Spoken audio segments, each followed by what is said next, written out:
Bismillahirrahmanirrahim. Assalamualaikum warahmatullahi wabarakatuh. Perkenalkan, nama saya Novia Senyanti dengan NIM F1D22027. Baik, langsung saja pada pemaparan materi presentasi kali ini dengan judul Produksi Insulin Manusia Skala Besar, Metode Refolding Langsung Pre-Proinsulin. Jadi apa sih yang dimaksud dengan insulin itu? Nah, insulin itu merupakan molekul protein kecil yang diproduksi secara alami oleh pankreas. Nah, insulin ini penting dalam mengatur kadar glukosa dalam darah sehingga memastikan sel-sel tubuh mendapatkan energi yang cukup. Nah, bagi penderita diabetes mellitus, tubuh tidak dapat memproduksi insulin yang cukup sehingga diperlukan suplai insulin eksternal untuk menjaga kesehatan dan kualitas hidup yang baik. Kemudian, untuk memenuhi kebutuhan global, insulin diproduksi secara rekombinan yang umumnya menggunakan mikroorganisme seperti E. coli. Nah, ketika diproduksi dalam E. coli, calon insulin atau pre-proinsulin ini tidak langsung aktif. Nah, sebaliknya ia akan membentuk gumpalan protein padat yang tidak larut yang disebut sebagai inclusion body. Nah, gumpalan protein ini tidak aktif secara biologis sehingga diperlukan serangkaian proses tambahan yang rumit dan cukup mahal untuk melarutkan dan melipatnya kembali atau bisa disebut sebagai refolding untuk dapat menjadi insulin yang fungsional. Nah, adapun tujuan dari penelitian ini yaitu untuk menyederhanakan proses aktivasi kembali atau refolding pre-proinsulin agar menjadi lebih efisien dan hemat biaya. Nah, apa sih pre-proinsulin itu? Nah, pre-proinsulin itu merupakan bentuk paling awal dari insulin yang disintesis di dalam sel, yang terdiri dari proinsulin atau prekursor insulin ditambah dengan peptida sinyal atau signal peptide di bagian N terminalnya. Nah, peptida sinyal ini berfungsi sebagai alamat yang mengarahkan pre-proinsulin ke retikulum endoplasma atau RE untuk dapat diproses lebih lanjut. Nah, peptida sinyal ini kemudian akan dipotong di dalam sel inang untuk menghasilkan proinsulin. Nah, proinsulin ini nantinya akan membentuk inclusion body dan perlu di refolding serta dikonversi menjadi insulin yang matang sehingga dapat digunakan lebih lanjut. Kemudian apa sih inclusion body itu? Nah, inclusion body itu merupakan endapan protein padat dan amorf yang terbentuk di dalam sel bakteri. Nah, adapun keuntungan komersial dari inclusion body ini yaitu dalam isolasinya, langkah isolasi proteinnya relatif sederhana, kemudian perlindungan dari proteasenya itu inclusion body ini yang teragregasi ini terlindungi dari pemecahan dan protease intraseluler. Nah, adapun kekurangannya yaitu membutuhkan langkah tambahan untuk mengembalikan aktivitas protein, kemudian dalam melarutkannya itu menggunakan denaturan seperti urea dan guanidin hidroklorida. Kemudian dalam proses refoldingnya itu seperti yang kita ketahui, refolding itu merupakan proses pengembalian protein dari bentuk tidak aktif atau inclusion body ke bentuk aktif biologisnya. Nah, adapun langkah-langkah dari refolding ini yaitu yang pertama yaitu disrupsi sel dan sentrifugasi untuk mengumpulkan inclusion body, kemudian solubilisasi yaitu untuk melarutkan inclusion body dengan denaturan, kemudian selanjutnya yaitu melakukan penambahan agen produksi seperti beta-merkaptotanol untuk memutus ikatan disulfida sehingga terjadi pelipatan kembali ke konformasi aslinya untuk membentuk ikatan disulfida yang benar. Nah, selanjutnya yaitu optimasi kondisi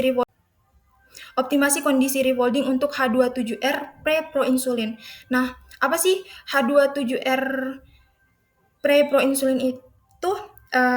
Jadi H27R preproinsulin itu merupakan varian dari preproinsulin yang memiliki peptida pemimpin atau leader peptide tambahan. Nah, leader peptide ini membuat H27R preproinsulin lebih hidrofilik atau lebih mudah larut yang merupakan kunci keberhasilan dalam proses refolding langsung tanpa sulfonasi. Nah, kondisi refolding optimalnya itu dapat dilihat pada gambar pada tabel ini, pada bagian ini. Kemudian jadi hasil dari refoldingnya itu yaitu yield refolding maksimumnya itu pada angka 74,8% pada 15 derajat Celcius. Kemudian refolding pada 15 derajat Celcius memberikan yield di angka 17% lebih tinggi dibandingkan 25 derajat Celcius.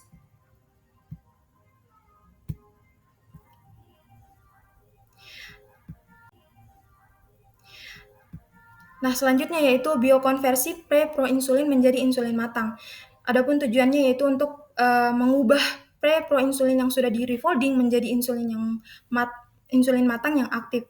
Nah, adapun enzim yang digunakan yaitu tripsin yang digunakan untuk memotong bagian tertentu dari protein. Kemudian ada CPB rekombinan untuk memotong asam amino dari ujung terminal dari ujung C terminal.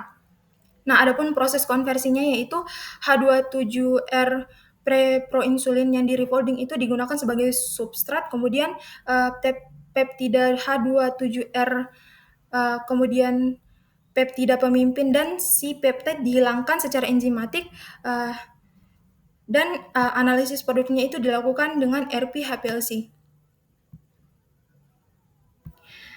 Yield tahapan proses produksi insulin.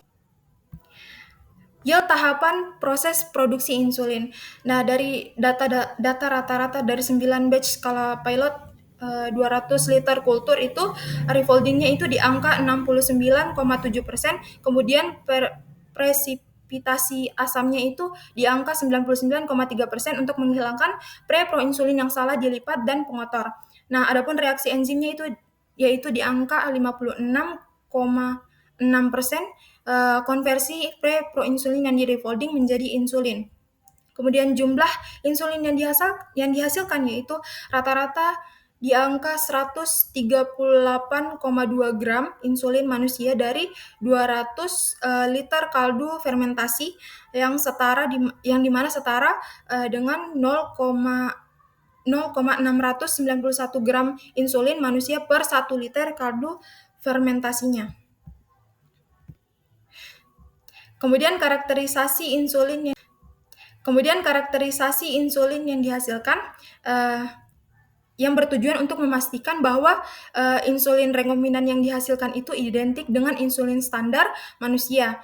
Adapun metode analisisnya yaitu yang pertama, analisis komposisi asam amino, yang dimana komposisi insulin rekombinan yang dihasilkan itu sangat sesuai dengan komposisi teoritis dan standar insulin manusia.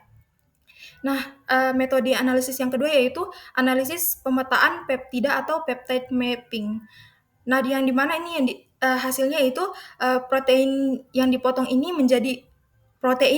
menjadi fragmen kecil menggunakan endopeptidase, misalnya seperti glusi.